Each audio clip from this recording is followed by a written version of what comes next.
Fala pessoal, vocês estão no canal Corte 51.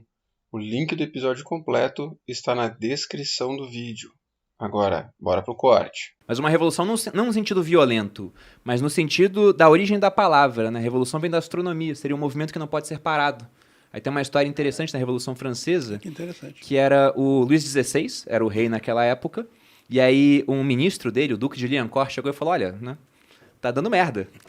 Aí o Luís XVI falou, então temos uma revolta. Daí ele falou, não é uma revolta, é uma revolução, no sentido de que não pode parar. Olha que coisa, eu não sabia disso, dessa origem. Olha, amor, você já pode ter esse título. Ensinou algo ao Peter Turguniev. Não, gente, pra quem não sabe, eu tenho muita coisa acompanha o canal do Peter, porque, primeiro que, como vocês viram no currículo, é engenheiro, é advogado, né? Ele é programador, então realmente inacreditável. É uma base de conhecimentos muito ampla, tá? E Peter, eu queria fazer uma pergunta aqui para você. Falamos inicialmente de anarcocapitalismo, da sua tese de que, olha, o custo de transação vai tornar o Estado inviável, vai perder a arrecadação, e nisso provavelmente eles vão desvalorizar mais o dinheiro para poder pagar os custos dele, então a gente vai parar de usar moeda estatal. Só que aí vem o trunfo de toda pessoa que vai falar sobre o anarcocapitalismo quando fala contra, né?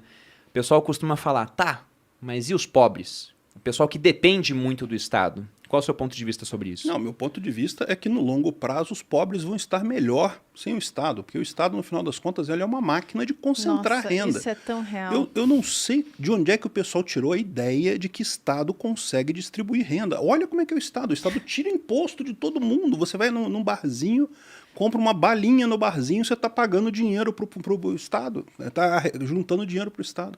O Estado é uma máquina de concentrar. O pobre vai estar melhor sem o Estado. Agora, dizer que não vai ter uma fase de transição que pode ser complicada aí, eu não vou dizer. Eu acho que realmente... É sonhar demais daí, É querer demais, né? Uma coisa que eu falo sempre é o seguinte, lembra? O anarcocapitalismo ele não promete resolver todos os problemas do mundo, não promete ser uma estrutura belíssima e coisa e tal. Não é a panaceia para tudo. Né? Panaceia para resolver todos os problemas, não, né? Realmente, eu acho que a miséria é um problema sério, é um problema que a gente tem que atacar de alguma forma. A questão é, o ponto do anarcocapitalismo é você não pode resolver nenhum problema enquanto você estiver usando violência contra pessoas pacíficas, enquanto você estiver cobrando imposto, impondo regras a pessoas de forma involuntária, coisa e tal, né, de forma coercitiva. Não é solução isso. Não sei qual vai ser a solução, mas a solução de usar a violência nunca é solução. A gente já explicou aqui várias vezes, em vários episódios, o quanto que o pobre, né, as pessoas que têm menos dinheiro, sofrem com impostos, porque eles são os que mais pagam impostos, porque em todos os produtos e serviços tem muito, muito imposto, e no final das contas, como eles têm menos dinheiro, eles acabam gastando todo o dinheiro dele, boa parte disso vai para imposto. Então, é legal sempre falar isso, porque as pessoas, quando elas olham, né, a gente, empreendedor, gente rica, sei lá, e falam lá, a culpa é deles, né? Isso é um erro. Estão culpando quem resolve o problema. Exatamente. Então, era isso que Não, eu queria deixar claro. Para citar algumas alíquotas, né? Sempre que me fazem essa pergunta, eu penso, tá, mas o pobre tá bem agora com o governo? Porque você vai olhar uma pessoa pobre que mora numa grande cidade, pelo menos, ela vai ter luz, ela vai ter água. O que o mercado está disposto a dar, e tem menos água no Brasil encanada, porque tem um monte de restrição para se fazer isso. Até porque a gente é um país que respeita pouco os contratos, né? Se respeitasse mais, o pessoal estava topando correr esse risco, por exemplo. Mas citando algumas alíquotas aqui, para você abastecer o teu carro com gasolina, saiba que, na média, varia de estado para estado, mas segundo o ranking do impostômetro, 61,95% é imposto. Energia, 28,63%. Água mineral, num país onde falta água encanada, 31,5%. Carne, 29%. Cerveja, 42,7%.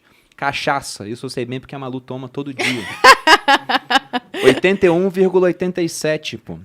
Aí o pessoal fala, mas o imposto alto na cachaça é para o cara não se embebedar. Será que o imposto de renda alta é para a mesma coisa? Para não trabalhar, pô, para ficar todo mundo em casa. Isso daí é uma história esse pessoal, cara. Ai, gente, muito bom. Não, é muito bizarro isso. Sim, amor. Mas, voltando na pauta da questão do pobre, do anarcocapitalismo, você acha que numa sociedade com menos Estado, a vida do pobre seria melhor no final das contas, então? Seria melhor. Não, é só você ver. O pessoal fala muito assim, lógico, evidentemente, eu sou a favor de privatizar o SUS. Tem que privatizar o SUS, é um absurdo. A saúde é uma coisa importante demais para você deixar na mão de políticos. Não tem esse troço.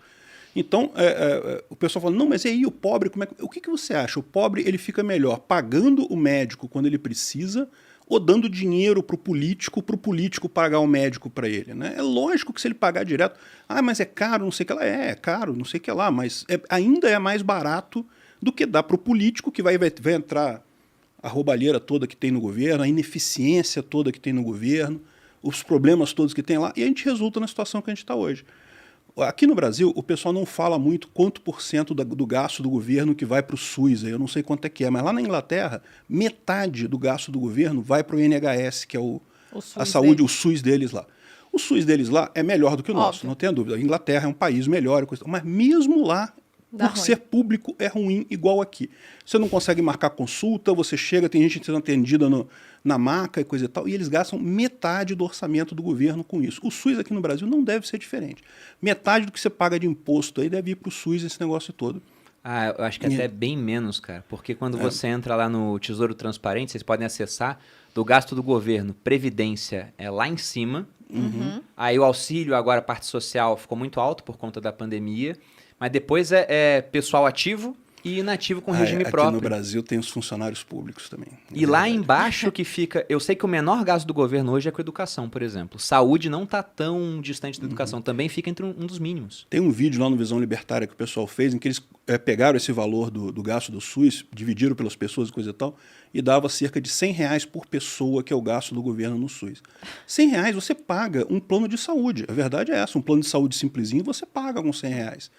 Então, ou seja, no final das contas, o pobre, hoje em dia, se ele não tivesse que dar o dinheiro para o governo via imposto, que no final das contas é ele que paga mesmo, é o pobre quem paga imposto no Brasil, ele pagaria o plano de saúde e, no final das contas, teria uma saúde muito melhor, porque como é um plano de saúde privado, ele tem opções. Se ele não for bem atendido na clínica A, meu amigo, ele nunca mais vai na clínica A, vai para a clínica B. A clínica A vai à falência. Né? Exatamente. No SUS não tem isso. No SUS você precisa, você morre, né? Exatamente. Não dá para processar a quebra de contrato, não tem nada disso, né? Acabou. O ponto é, o pessoal fala, como é que vai estar o pobre lá? Mas o pobre hoje já está mal, porque hoje ele paga de todo jeito e não recebe. E quando ele tenta usar, muitas vezes não consegue. Hoje, esses dias mesmo, né, eu fiquei revoltada, lembra? Uma seguidora pediu ajuda para mim, para comprar um aparelho de insulina que a filha dela tinha sido diagnosticada com... Como fala, gente? Era diabetes, né? Diabetes tipo 1, não tipo 2, né? Tá. E aí ela falou, o aparelho é tanto, é mó caro, era tipo assim, eram 15 mil reais. Caras, Tinha um de 5 mil e tinha um de 20. Uma coisa assim. E aí ela falou, pra eu conseguir auxílio do governo, eu tenho que ter o aparelho. Aí eu falei, gente... não funciona essa bosta. E ela Por tentou que processar o governo para ter. Pra ter, né? Porque é o direito dela, teoricamente, mas nem assim... Enfim, daí eu ajudei ela lá, mas é esse tipo de coisa. Eles mais atrapalham do que ajudam. Eu fico indignada. Não, e não quer dizer que a saúde vai ser acessível para todo mundo numa sociedade sem Estado, por exemplo, porque a saúde é muito caro, né? No final das contas. Saúde é caro. Mas ela é cara hoje também. Isso não muda o fato. O fato de você dar o dinheiro pro político pagar o médico, não torna a saúde barata. Ela continua. Aliás, pode tornar mais cara, porque, como eu falei, você entra no SUS, esse dinheiro cai no SUS lá, meu amigo. E a ineficiência ali, e quem que vai contratar isso? Daí quem vai contratar quem? As licitações que, né? Tudo muito nebuloso lá, enfim. Sem falar na questão do estímulo, aquela ideia do Milton Friedman, né? Das formas de gastar dinheiro. Né? Se você gasta o seu próprio dinheiro, você tende a se preocupar tanto com custo quanto com benefício. Se você gasta, na média, né? Falando das pessoas no geral, o dinheiro dos outros para você se preocupa menos com custo e mais com benefício. O seu dinheiro para os outros, mais com custo e menos com benefício. Agora, quando alguém gasta o dinheiro dos outros para os outros, que é justamente os políticos, o que acontece é SUS para a gente e plano de saúde privado vitalício para eles. É o que acontece na prática, é o que a gente vê na prática. Mas entrando agora em outras questões do anarcocapitalismo, Peter, por exemplo, não é a panaceia para tudo. Não. Então não quer dizer que vai ter saúde para todo mundo. Através da evolução tecnológica, talvez a gente chegue lá, mas pensando em segurança e justiça. Porque, por exemplo, já sendo chamado de socialista aqui no chat, com certeza, eu sou liberal, cara. Eu não chego a me identificar como anarcocapitalista. A gente E sabe que você é ANCAP e tá com vergonha de falar. Não tem ANCAP problema no não, tá armário, tranquilo, né? tá tranquilo. ANCAP no armário é o que mais tem por aí. Mas o meu ponto é o seguinte, para o liberal, pegando lá no liberalismo clássico, ele fala, olha, as pessoas no geral são pacíficas, fazem as transações voluntárias, que são boas para ambas as partes, mas tem pessoal que não é pacífico. Então eles toparam ter um Estado para servir como um juiz, né, aquela parte intermediária para decidir certas questões, justiça, segurança interna, para evitar que pessoas façam mal dentro de um ambiente, e externa, porque afinal de contas há conflito entre países, né? Então, o Estado mínimo seria isso. Não teria saúde e educação do Estado em si, nessa visão do liberal clássico. Seria segurança interna, justiça e segurança externa. Nossa, e aí se o ponto você for considerado socialista, então eu tô você lá na esquerda. você é soviética já. Ai, ai. Mas o ponto é, no anarcapitalismo, nada viria do Estado. Então, como ficaria a questão da segurança e da justiça? Pois é, existem várias alternativas para isso daí. Tá? Como eu disse, o anarcocapitalismo é a ideia de você não iniciar agressão contra ninguém. Aí, a partir daí, como você vai resolver o problema é a questão da imaginação do pessoal. Você tem algumas ideias nisso.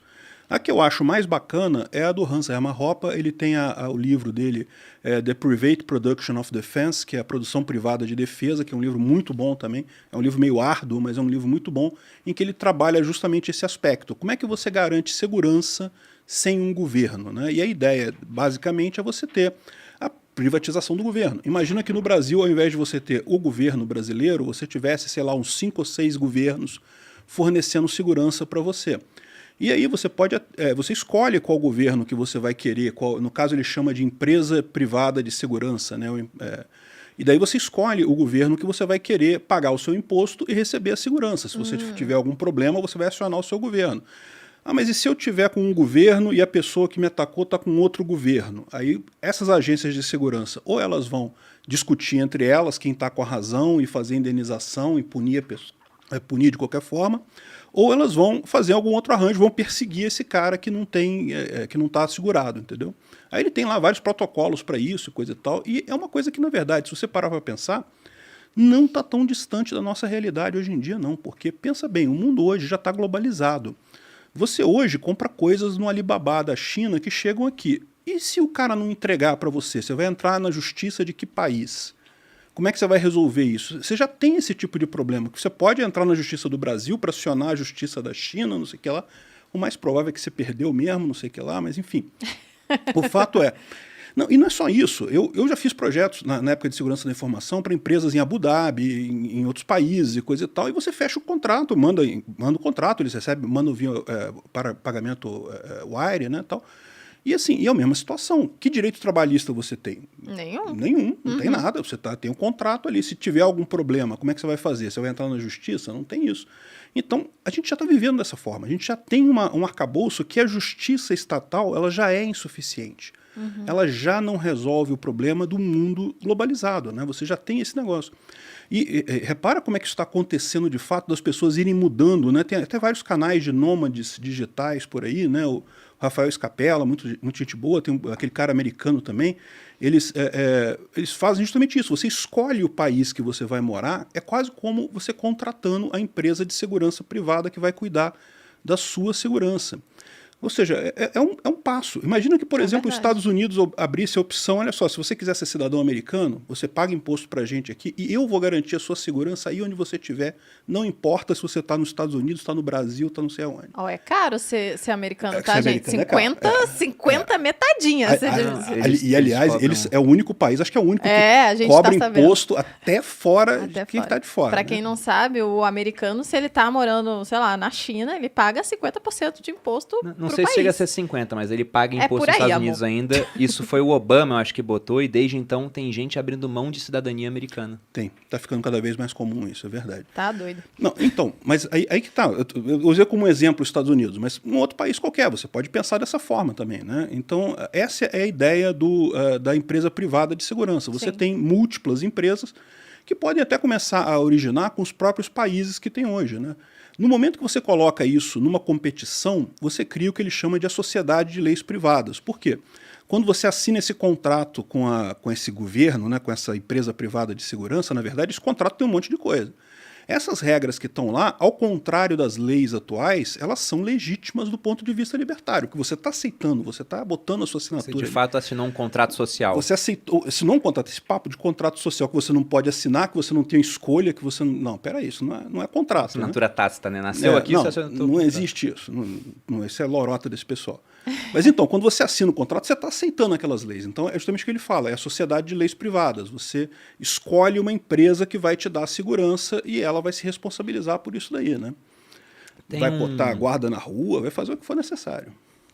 Tem uma analogia interessante, né, para entender isso. Por exemplo, pensando em religião novamente. Você pode estar no Brasil, você pode estar na Itália, no México. Se você for católico, você escolhe pagar o dízimo, por exemplo, concordando com aquilo, não é obrigado a pagar, para a igreja católica. Outros vão adotar o protestantismo, alguma igreja evangélica. Seria uma analogia útil? Seria uma analogia ótima, porque de certa forma basicamente não é segurança que eles estão provendo, mas é um serviço. Um consolo espiritual, sei lá, eu não sei como é que... Eu não sou uma pessoa religiosa, eu peço desculpas aí se eu ofender alguém, mas então, eles oferecem aconselhamento espiritual, né? E é isso daí, você escolhe o que você...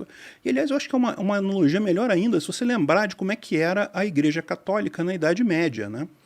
Porque a Igreja Católica na Idade Média, ela tinha o poder coercitivo que o Estado tem hoje. Sim. Você cometeu aliás, a ideia de crime, de código criminal, né, surgiu como os pecados capitais. Eram os pecados capitais lá que foram organizados, e se você cometesse aquilo na Idade Média, era, sei lá, fogueira, forca, não sei. Enfim, então a Igreja Católica ela tinha esse poder coercitivo que hoje o Estado tem de garantir a segurança na sociedade, né, muito mais do que os estados de então, que eram embrionários.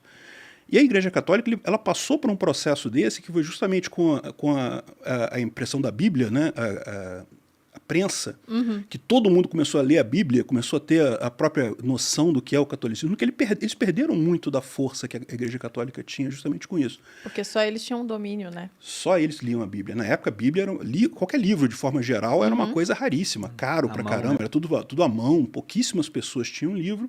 Então, o que o seu padre falava que era a doutrina, você acreditava. No momento que todo mundo começou a ler aquilo, é exatamente o caso da informação que começa a ampliar e tirar poder dessas entidades, né?